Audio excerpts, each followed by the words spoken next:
સાબરકાંઠાના સાબર સ્ટેમની દીકરીઓએ રાષ્ટ્રીય ફલક પર ગજવી ગુજરાતનું નામ. ચંદીગઢ ખાતે યોજાયેલ નેશનલ ઓપન રિલેમાં જીત્યો સિલ્વર મેડલ. સાબરકાંઠા જિલ્લાની ખેલ પ્રતિભાઓએ રાષ્ટ્રીય સ્તરે ડંકો વગાડ્યો છે. 28 માર્ચ 2026ના રોજ ચંદીગઢ ખાતે યોજાયેલી ત્રીજી રાષ્ટ્રીય ઓપન રિલે સ્પર્ધામાં સાબરકાંઠાના સાબર સ્ટેડિયમ હિંમતનગરની દીકરીઓએ શાનદાર પ્રદર્શન કરી 4x100 મીટર રિલે દોડમાં સિલ્વર મેડલ મેળવી સમગ્ર દેશમાં ગુજરાતનું ગૌરવ વધાર્યું છે. ભારતભરના 24 રાજ્યના 400 જેટલા કુશળ ખેલાડીઓની ઉપસ્થિતિમાં યોજાયેલી આ સ્પર્ધામાં ગુજરાતની 20 વર્ષના વયજૂથની ટીમે પોતાની અદ્ભુત ક્ષમતા બતાવી.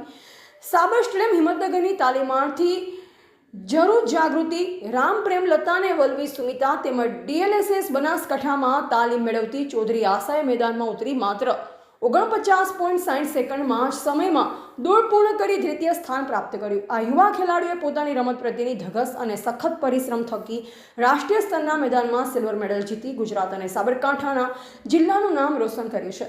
ગ્રામીણ અને સ્થાનિક સ્તરે રહેલી આવી પ્રતિભાઓને યોગ્ય પ્લેટફોર્મ અને તાલીમ મળતા તેઓ રાષ્ટ્રીય કક્ષાએ પોતાની પ્રતિભા બતાવી જિલ્લાનું નામ રોશન કરી રહી છે. રિપોર્ટર જયેશ ઠાકોર સાથે શૈલેષ પટેલ, જિલ્લા બ્યુરો ચીફ, સાબરકાંઠા.